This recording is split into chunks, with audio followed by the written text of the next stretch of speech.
viu, não está fazendo uma casa, não está fazendo, né? O que está fazendo aí? Né? E ele fez um monte de mancha, ele falou, agora vamos ficar olhando aqui, ó, que tem umas coisas que aparecem, ó, aqui tem um cachorro, aqui tem um pé de um passarinho, um pé do pato, ali parece que tem um barco. Nas manchas ele me mostrou a possibilidade de ver figura, para captar as radiações, né, de fundo do universo e fazer aquele garimpo para ver o que surgiria. E começam a surgir luzes e das luzes surgem as figuras. E as figuras sempre elas aparecem, né? Eu não cavoco a luz ou faço a sombra para formar uma figura. A figura se revela, eu a resgato, né? Para que ela seja visualizada. O ideal é você construir um cenário sólido, né? Né? Como que se fosse uma peça de teatro encenada na rua, sem nenhum cenário. É válido também, lógico. Essa figura aqui, ela surgiu grande assim. Ela surgiu, não foi um desenho intencional, né? Por isso que ela tem essas distorções aqui na mão, enfim, né? Porque isso já estava aí dessa maneira. Então, foi só um resgate. Então é isso. Então, Silveiras, na Casa da Máquina, um galpão industrial, né, no final do século XIX. Essa rua aqui de casa era a Via Dutra da época, hein? Imagina, ligava São Paulo ao Rio de Janeiro, não tinha outro caminho. Lógico, não passava veículo motorizado, né? Só a tração animal. Virou o local da busca da inspiração, né? Isso aqui foi acontecendo, eu gosto de passar assim, de andar aqui, sentir aí vamos lá. Aí eu entro aqui no meu esconderijo, vou entrando, né? Faço o contato na comunicação, tento exercer a comunicação do meu DNA, né, das emissões de fótons do meu DNA e receber as emissões de fótons dos DNA das plantas, que é o mesmo, que se comunicam, né? Apenas existe uma linguagem de letra diferente, o que nos torna diferente, mas sabemos que hoje a biologia molecular nos diz que o DNA é o mesmo, né?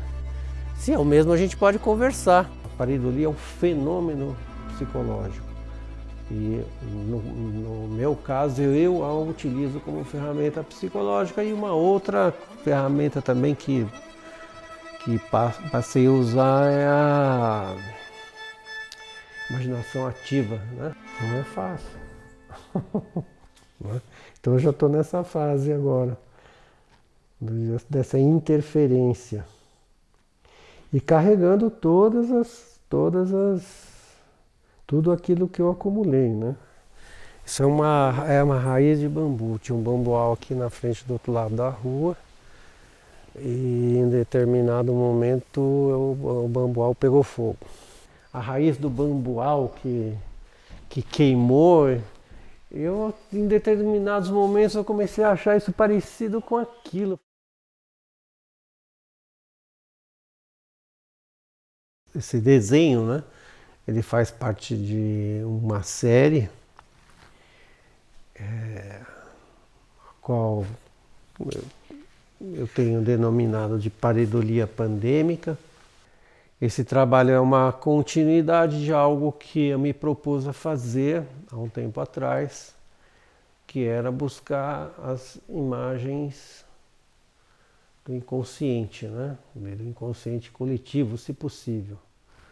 Então, por esse motivo, chamo isso de figurativo psíquico, né? Ela parte do consciente em direção ao inconsciente. Mas eu queria, né, tentar, de alguma maneira, trabalhar essa intenção, né?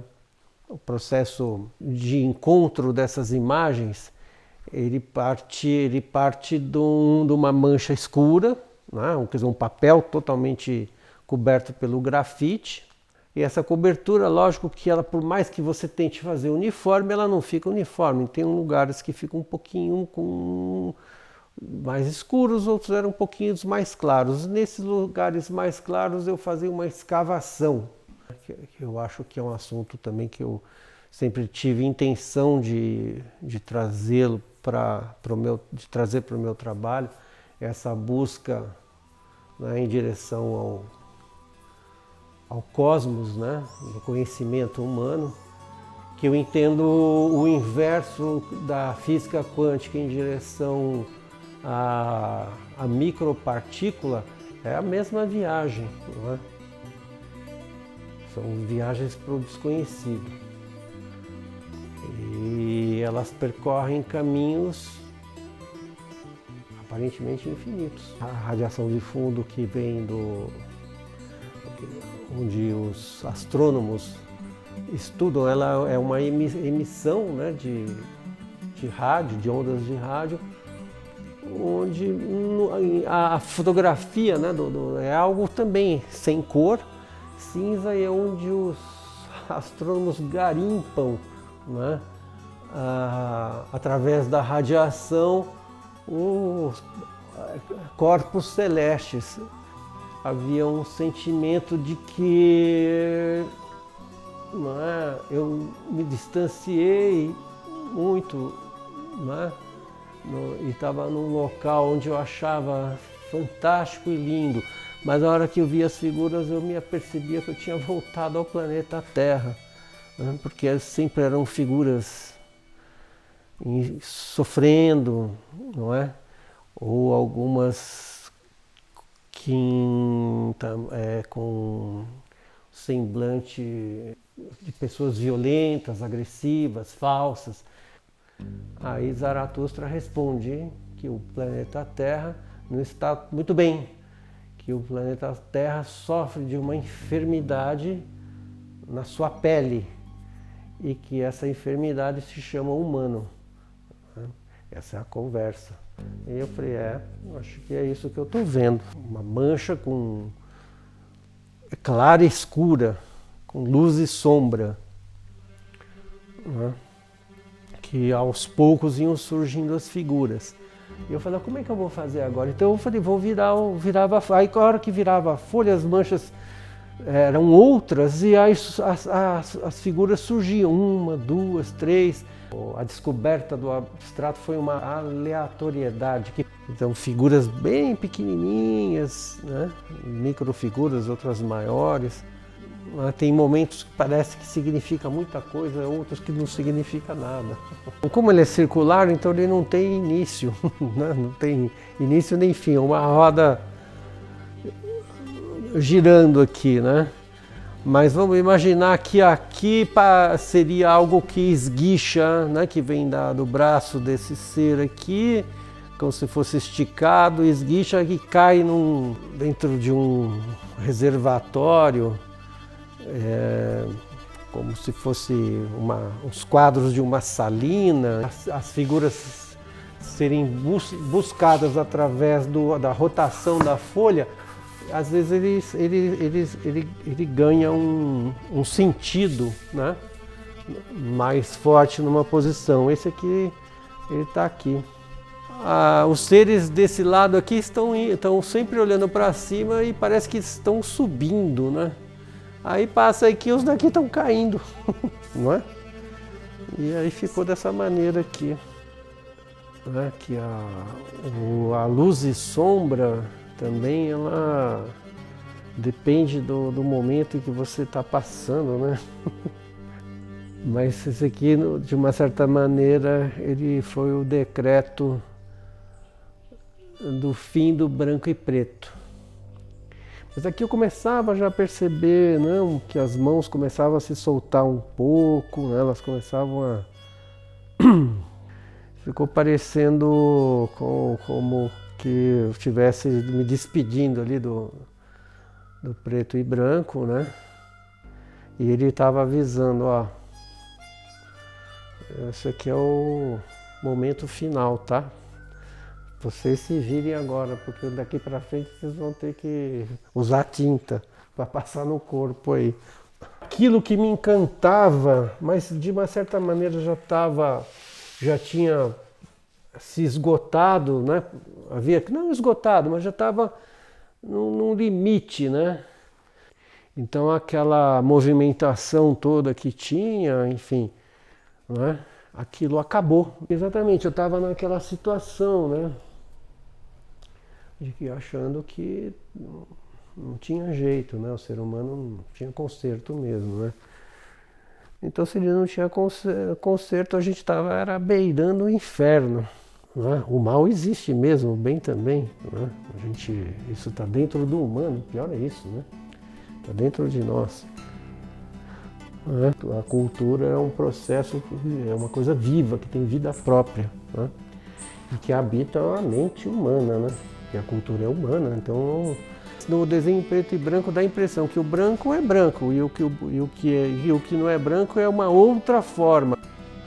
E aí eu não estava abrindo muito a luz, enfim, e carregando cada vez mais de carvão, né, o desenho. Mas eu acho legal, eu acho isso aqui ficou interessante, ficou bonito, né? A cor ela projeta a sua complementar no entorno.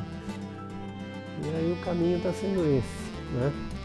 O meu desejo, né, a minha vontade, essa vontade como desenhista, ou enfim, era que o trabalho, né, o meu desenho, a minha obra, ela provocasse, né, no observador, não é, uma interação, né, de tal modo que ela desperte no observador o interesse, né? Quer dizer, isso de forma natural, né? O interesse pela descoberta das imagens pareidólicas criadas pelo cérebro dele, não o meu, né? No trabalho, onde que ele se distanciou da realidade e passou a criar uma realidade que está só lá na cabeça dele. Talvez isso seja um caminho, né, para um inconsciente coletivo.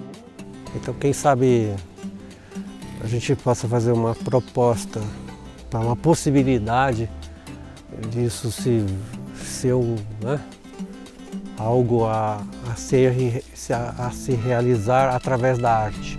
A arte pode, não é? O momento em que a humanidade vive, não é?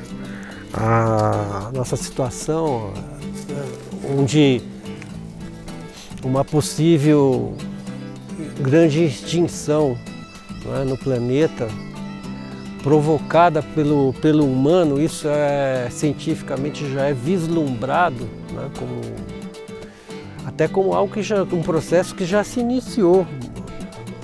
Muitos dizem que é muito difícil haver um retorno. Então a arte não pode se calar diante disso.